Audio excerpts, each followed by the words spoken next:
Assalamualaikum warahmatullahi wabarakatuh. Teman-teman banyak yang bertanya mengenai masalah tinta pemilu. Apakah ini bisa membuat wudhu kita tidak sah? Apa ini terkategori najis? Apa enggak?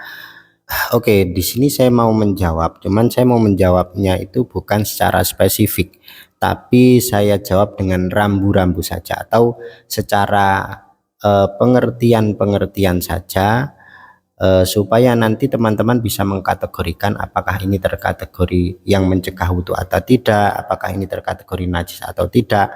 Karena gini, karena mungkin setiap orang itu kasusnya berbeda-beda, kemudian juga tinta yang digunakan mungkin juga berbeda-beda, jadi saya tidak bisa menjawab secara spesifik.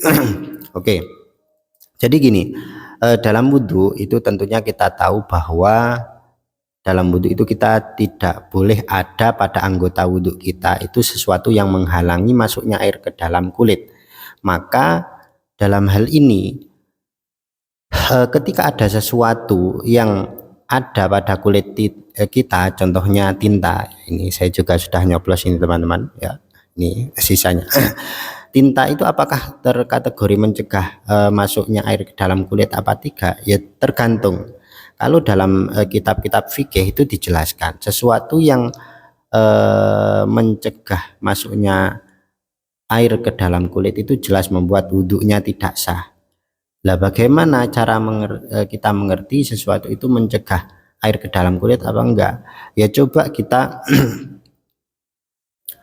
kita kerok ya, kita kerok. Jadi kita gosok ini. Kita gosok apakah masih ada jirimnya apa enggak. Jirim itu wujudnya najis. Jadi misal kita kerok seret dengan ujung kuku, lah kalau masih ada bendanya, lah ini masih terkategori manek, masih terkategori berarti masih bisa mencegah masuknya air ke dalam anggota badan kita atau kulit kita. Oke, tapi kalau jirimnya sudah enggak ada, kita kerok sudah enggak ada tapi warnanya masih ada, lah maka ini sudah terkategori bukan manek. Artinya ketika kita wudhu kita sudah sah. Loh, kalau masalah najis bagaimana? Sebenarnya masalah najis itu juga sama.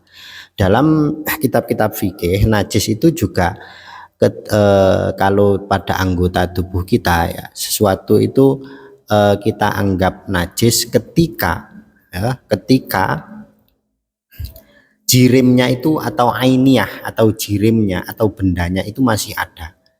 Kalau masih ada ainiyah atau bendanya, maka ini terkategori najis.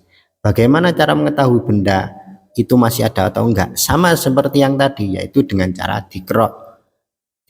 Sebenarnya ngeroknya enggak harus banyak-banyak, cukup 3 kali dengan ditekankan saja. Seret 3 kali, kalau sudah enggak hilang berarti itu terkategori sulit untuk dihilangkan, dan kalau sulit untuk dihilangkan maka sudah tidak dihukumi najis. Oke, maka hukima bitoharotih, maka dihukumi kesuciannya. Oke. Nah, makanya dalam masalah najis ini sebenarnya ada 2 yang membuat ketika masih ada sifat-sifatnya itu tidak tetap terkategori suci. Pertama adalah ta'asur, yang nomor 2 adalah ta'adzur. Ta'asur itu sulit dihilangkan. Batasan sulit dihilangkan apa? Batasan sulit dihilangkan adalah ya itu tadi, ketika dikerok 3 kali masih ada ya warna, bau atau rasanya, maka sudah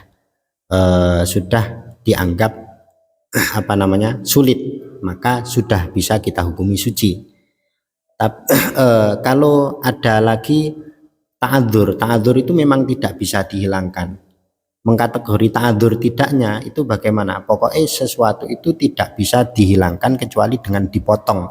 Itu namanya ta'adzur. Lah kalau itu sudah terkategori suci. Artinya tidak perlu memotong, sampean yang masih ada yang tersisa itu sudah dianggap suci. Oke, bisa difaham ya teman-teman. Ini sebenarnya kalau dijelaskan secara detail ini juga banyak, tapi kalau saya sendiri akhiron ya, sebagai penutup, kalau saya sendiri, kalau tintanya sudah seperti ini kalau menurut saya ini sudah tidak menghalangi wudhu, juga sudah tidak terkategori najis kalau memang ini dihukumi najis.